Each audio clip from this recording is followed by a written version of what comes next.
Bonjour, merci Fabienne. Donc, le catalogue raisonné d'Adrien Chappuis donc, est le thème de cette intervention. Je vous rappelle que Fabienne a été conservatrice adjointe au département d'art moderne du Stadtmuseum de Francfort-sur-le-Main. Elle est depuis 2022 conservatrice adjointe au cabinet des arts graphiques du Kunstmuseum de Bâle. Et je lui passe donc la parole pour son intervention. Merci beaucoup. Merci pour l'introduction. Merci à Denis pour l'invitation de parler et merci encore une fois à Rosella et toute l'équipe pour les préparations vraiment immenses de ce colloque inaugural. Alors, je vais malheureusement parler en anglais, mais je pense que vous comprenez quand même. My presentation focuses on the second catalogue raisonné on Cezanne. That's the one on the graphite drawings published by Adrien Chappuis in 1973. So most of you are probably quite familiar with this publication. It consists of 2 volumes. It's the one with the text and one with the plates. And it contains a total of 1,270 catalogue numbers. In the following, I'll discuss the history of this catalogue raisonné, its characteristics, and also its peculiarities. So with this regard, it's first probably very important to point out that other than Venturi and later Rewald, Chappuis did approach the works not as an art historian, but as a very passionate connoisseur. And it was Chappuis' dual role as a collector and as an author of a catalogue raisonné that led him to make certain decisions that make it a bit more difficult for us to use this publication nowadays. I would like to make it very clear already at this point that I do not intend to diminish his, sincerely, I don't know how to say, very immense achievement for the Cezanne catalogue raisonnés at all. My goal is rather to highlight some of the background to those difficulties that are coming along with his publication. And mainly also by doing this, I would like to outline what remains to be done for the online catalog and for the Cezanne scholarship on his drawings in the future. So we have only 20-minute presentations this morning, and I'm therefore gonna simplify certain circumstances. I hope you apologize. First of all, who was Chappuis? There is very little that we know about him as a person, actually. So, and it's only been 2 days ago, thanks to Jane Warman, that I was pointed to the fact that there is an actual photograph of the man hanging in the Pavillon de Vendôme. It's been the first time that I saw a photo of Chappuis. So if anyone has more material, I'd be most happy to learn about it. There is Chappuis, you can see him here in the Pavillon de Vendôme, 1961. He stands next to a self-portrait of Cezanne, and I actually like the likeness of the two of them, how they look into the camera on the one hand. That's a sketchbook page with a graphite drawing that used to be in Chappuis' collection back at the time. Another thing that I haven't checked yet, it's the letters of Chappuis. So most collections, most collectors do have letters from Chappuis on their respective drawings at hand. I was also told by Anthony Marchutz that there is an extensive correspondence between Leo Marchutz and Chappuis in his archives, so there's definitely a lot more to find out. What I can tell for the Basel archive is that those letters are usually very much focused on the actual work on the drawings. There is not a lot of introductory small talk where we would get any more personal information out of. So Chappuis was born in 1898 into a Swiss banking family. He grew up in Basel and earned a doctorate in law. From the late 1930s until his death in 1979, he lived in Tresserre. It's near Aix-les-Bains, and also very near the Swiss border, near Geneva. He first encountered Cezanne's drawings in Paris in the 1920s, and he would acquire a first watercolor, that's this one, at Vollars in 1928. His early, very intensive efforts of collecting Cezanne's works on paper made him the one collector with the single most extensive collection of works by Cezanne. He owned 250 works, roughly, at some point. It's, however, no paintings. It's all watercolors and mainly graphite drawings. So that's more than a tenth of the whole oeuvre on paper, just so we put that into context. So that you get a sense of how special that was also at the time, I'd like to very briefly summarize the reception of Cezanne's graphite drawings. During his lifetime, there were really hardly any works on paper on view in exhibitions. There were also very few collectors, colleagues, same as early collectors such as Chauquet. After Cezanne's death, it was first initially mainly the large watercolors that found certain attention and interest, but the graphite drawings actually became accessible to a larger audience only with Vollar's monograph in 1914 that included around 60 of those graphite drawings. However, the demand for so-called monochrome drawings, same as for small-scale watercolors on sketchbook pages, remained very tiny until around 1930, when the economic crisis hit and paintings and large-scale watercolors were just becoming prohibitively expensive for most collectors. So of a total of around 2,100 works on paper, almost half originate from sketchbooks. There's another 1,000 that is drawn on large, loose sheets of drawing paper. And in addition, there are about 100 that Cezanne executed on ruled writing paper or on the blank verses of magazine plates. From the sketchbooks, at first, there were only single pages removed. Those were the ones with extensive watercolor drawings on them. Those were sold separately. And then it was only in the 1930s that Paul Cézanne Fils actually handed over more or less complete sketchbook entities to dealers, mainly to Paul Guillaume and Maurice Renoux. And those sketchbooks were then sold as whole entities. Within a few years, all the 20 sketchbooks were sold, and most of them also were completely dismantled. This also applies to the 4 sketchbooks that Chappuis acquired with Guillaume. So one of the 4 books that he got is at the National Gallery nowadays. That one remained intact, but all the other 3, that's the ones that you see on this picture here, those were fully dismantled shortly after they entered his collection. Joe Rischel aptly referred to the handling of Cézanne's drawings in general as an, I quote, process of dispersal, and that is very closely linked to Chappuis as well. So he himself dismantled the sketchbooks in his possession, saying that he wanted to look at the drawings side by side. He wanted to be able to compare them side by side. And he also reckoned that the drawings had a greater impact when viewed in isolation. So he really trained his eye as a connoisseur by looking at the works that were at his very hands. The starting point for Chappuis' written examinations of Cézanne's drawings was Venturi's catalogue raisonne, and he makes that very clear in multiple introductions. As Michela Basu just showed, Venturi arranged the watercolors, same as the paintings, chronologically and by period. He did the same with the drawings, but for the drawings, in addition, he also distinguished a group of 7 sketchbooks, and he treated those as entities. Venturi commented at least indirectly on the condition of those sketchbooks. So on the one hand, he mentioned notes on the inside of the cover, suggesting that the sketchbooks were still intact at the time. And on the other hand, he also listed pages that were empty on both sides, and those pages would then usually go missing once the sketchbooks were dismantled. It's also very important that Venturi treated the recto and the verso of a page as a unity, and he would always list them according to the page numbers, one after the other, and keeping the recto verso together. It was 2 years after Venturi's catalogue raisonne was published that Chappuis published his first book, and that's an early collection including 54 watercolors and drawings from his own collection. That one was then followed in 1957 by a volume in which he included a selection of 60 drawings from various collections.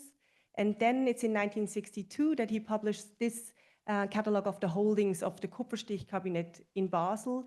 And it's in particularly this third publication that really anticipates the way that he would approach the drawings for his future catalogue raisonne. In the introduction to this publication here, he mentions certain decisions that he took that remain valid for the catalogue raisonne. So on the one hand, he says that he found the large format loose sheets of drawing paper so heterogeneous that it seemed impossible to him to arrange them in, I quote, any order. Instead, he decided to mix the sketchbook pages and the loose sheets, and he sorted them by motifs in groupings that were at the same time thematic and chronological. And what I find interesting about this is that this is a bit more than 20 years after his first publication, in which he wrote in the introduction, that's a little quote that I have on the slide here, that he finds it impossible to actually chronologically order those drawings because there is very little facts and information that would allow us to do so. So it's taken him 25 years, and it's also after speaking to the back then director of the Kunstmuseum in Basel, who really advised him to go for a chronological order, that he decided to do so. Unlike Venturi, Chappuis no longer treated the sketchbooks as units, and he also no longer treated the recto and the verso as units. He justified this by pointing out that sketchbooks weren't bound anymore and that many pages were already missing. So as an author, he sort of legitimized his own practice as a collector, and his advocacy of material dismantling of the sketchbooks led him to finally to a conceptual fragmentation of Cezanne's oeuvre on paper that was then mainly established with the catalogue raisonne. This catalogue raisonne is likewise arranged both chronological and thematically. The entries themselves contain a wealth of information, and most of them provide very detailed descriptions of the subject matter. For numerous drawings based on ancient sculptures and paintings by old masters, Chappuis could rely on mainly the dissertation of Gertrude Berthold that was already published in 1958. Also, he was in an intense contact and correspondence with Robert Radcliffe mainly, but also with Theodore Reff, and he was made available their research to a large part as well. What is extremely helpful, I find, is that he chose to include the works of old masters that Gertrude Berthold had identified next to the entries, so that you really don't need to go look and search for the Raphael literature in order to find the respective drawing that he refers to. Furthermore, and this is also important in terms of the history of the catalogue raisonnes, Chappuis writes in his introduction that he was allowed to access the Venturi archives in Rome in 1968, thanks to Nello Ponente and the Hares. So that's another source. And Venturi had continued to collect information on the drawings after finishing his catalogue raisonne. Far more challenging than the tombstones are, or than the commentaries, are the tombstones. So the first difficulty concerns the dimensions. Very often they refer to site rather than to sheet measurements, and this is totally normal that this happens, but the problem is that it's obviously not indicated what it refers to, and so you really need to check all those measurements in front of the originals. And the problem mainly exists when you try to assign certain pages to sketchbooks that have not been identified yet. When you have wrong measurements, it can be a small number of millimeters that make it impossible to figure out the necessary connection. And so in this case, the sheet by Chappuis was already identified as a page from a sketchbook, but when you take into account that it's actually 2 centimeters larger or wider, longer, and some millimeters higher, then you can identify the specific sketchbook and you can view that single drawing in its former context. Also, but that is something that is not unusual for the time either. I'd like to point out that Chappuis chose to, and I quote him here, suppress a part of the white page, end of quote, often in order to fit more reproductions on a page. And that obviously also makes it quite difficult to understand the original context or entities. The second difficulty concerns the information on the versos. So when studying the originals, what Chappuis refers to as a blank page turns out to be quite the opposite in many cases, such as in this example here. So again, in many cases, those works were framed. He did not have access to the versos, and he had to rely on the information he was given by the respective owners. The problem, again, is that he doesn't indicate where he is uncertain about a verso. And so that means for us nowadays that we really have to go check all the so-called blank pages as carefully as we have to check the versos that he doesn't give any information for. It's been till now 31 so-called blank pages that actually include graphite drawings or watercolors, and some of them are quite elaborate. So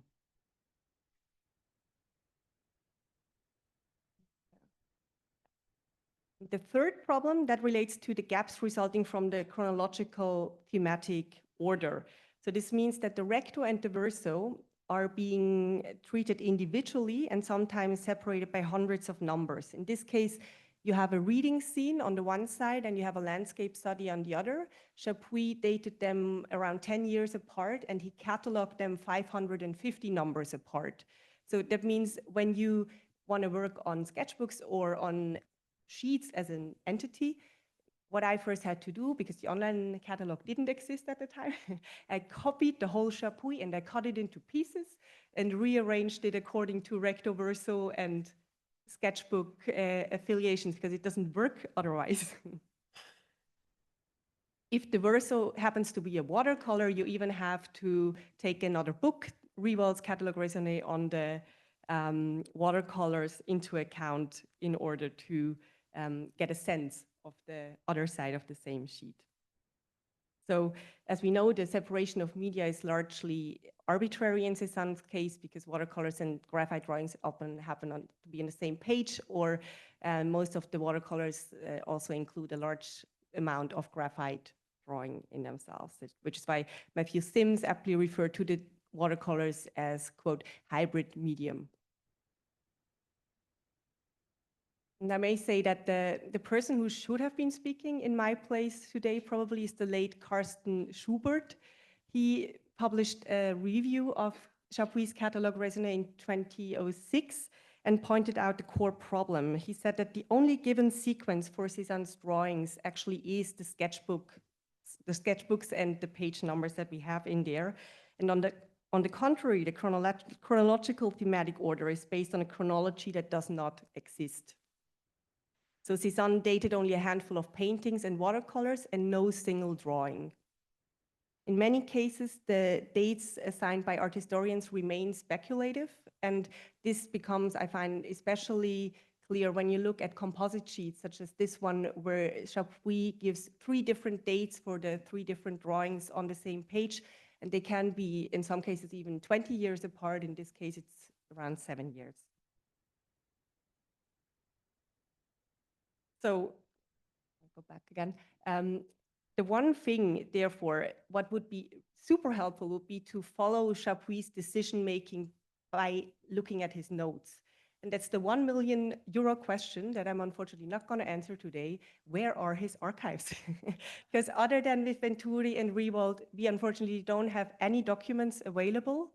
And we must assume by this date that they are probably lost. So that's, yeah, but why? I want to end with a good note or with a good news. When Chappuis was once forced to dismantle his sketchbooks in order to look at the pages side by side, the Catalogue raisonne, the online catalog now, makes it possible to do that with just one click. And it's ironically a digital tool that offers the opportunity to rematerialize the oeuvre on paper. So even the heterogeneous large loose sheets can now be structured according to watermarks, for example, and I think the biggest challenge remain those works that we haven't been able to study in decades. There are some works that we don't even have measurements for. We only have a cropped black and white image, and even Chappuis already didn't know the whereabouts. So they have been, yeah, hidden or unknown locations for at least 50 years. And then again, on the other hand, what remains to do for us, there is around, and I calculated this on the way to X, finally, I wanted to do that for 10 years, there is 500 versos we still don't know. And so there is so many opportunities out there for new Cezannes, if you think about that, that I would say it's the perfect starting point for the new chapter of the online catalog raisonne to start now. Thank you.